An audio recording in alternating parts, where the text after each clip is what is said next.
26º domingo do tempo comum.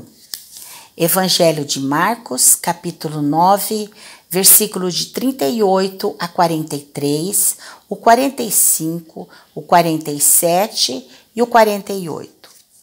Cortar tudo o que nos leva a pecar. Neste evangelho, Jesus nos manda cortar a mão, o pé e até arrancar os olhos, caso um desses órgãos nos levem a pecar. É bem verdade que quando Jesus nos fala em cortar a mão que nos conduz ao pecado, a primeira coisa que pensamos é no pecado contra a castidade. E sozinho.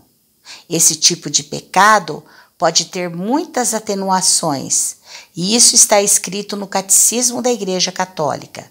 Porém, não deixa de ser um pecado moral a ser avaliado e confessado. Contudo, além disso, na verdade, o que Jesus nos mostra neste evangelho é que devemos cortar tudo aquilo que nos convida e nos conduz ao pecado.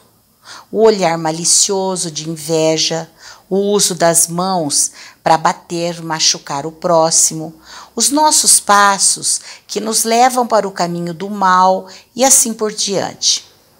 E por que existe o mal? Muitos se revoltam e perguntam: se Deus é amor, se Deus é bom, por que Ele permite o mal? Se Deus é todo-poderoso, por que Ele não impede a ocorrência do mal? Se Deus é perfeição absoluta, por que a sua criação não reflete essa perfeição? Todos esses questionamentos estão nas mentes daqueles que, não acreditando o suficiente na existência do Criador, buscam uma desculpa para as suas opções erradas. É preciso entender que o equilíbrio da vida reside na existência do mal e do bem. Nós temos dificuldades de entender isso, mas o Todo-Poderoso assim o determinou pelo seu infinito amor por nós. Isso mesmo, porque Deus nos ama, Ele respeita a nossa liberdade, o nosso livre arbítrio de seguir este ou aquele caminho. O nosso amor para com o Pai não pode ser uma coação, uma obrigação. Do mesmo modo, um pai não pode exigir o amor do filho. O namorado não pode exigir que a sua namorada o ame. E quanto mais ele faz isso, mais ele a perde. É comum ouvirmos nos noticiários que um homem, não aceitando o fim do relacionamento, acaba matando sua amada. Fato lamentável de alguém que não entende que o amor é livre. Ninguém é obrigado a amar. O amor acontece.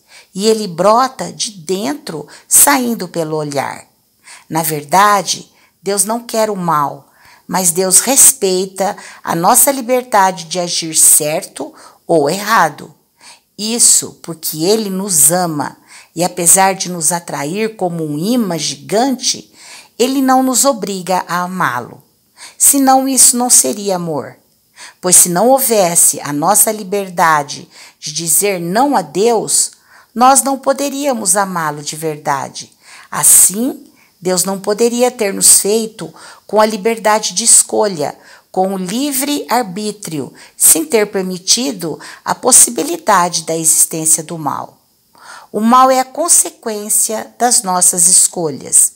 Se eu escolhi beber e fumar, devo aceitar a possibilidade de ficar doente sem culpar a Deus. Se a tua mão te leva a pecar, Deus já previu que iríamos pecar. Assim como ele disse a Pedro: essa noite tu me negarás 3 vezes, antes mesmo que o galo cante. Porém, depois Pedro foi perdoado e escolhido para ser a pedra fundamental da igreja. Deus previu que iríamos cair e por isso nos deixou absolvição. Ele disse aos primeiros sacerdotes: aqueles a quem você perdoar serão perdoados. Desse modo, poderemos ousar dizer que o mal, assim como o pecado, são necessários para que nos levantemos com mais força, com mais santidade, por meio da confissão. para que levantemos da queda com mais vida, assim como a árvore que foi podada se reforça com mais vigor e com mais vitalidade. Deus nos permitiu cair para que descobríssemos, percebêssemos a nossa fraqueza e a grandeza da sua misericórdia. Quando fomos batizados, passamos a participar da natureza divina, de modo que podemos nos considerar filhos de Deus. Pela Eucaristia, Deus habita em nós. Assim, estamos cheios da vida divina. Mas essa maravilha pode ser comparada com o transporte de água em um vaso de barro. A qualquer momento, podemos tropeçar e o vaso cair, e a água se derramar pelo chão. E foi por isso que Jesus disse: permanecei no meu amor. Desejamos a você e a sua família um bom domingo.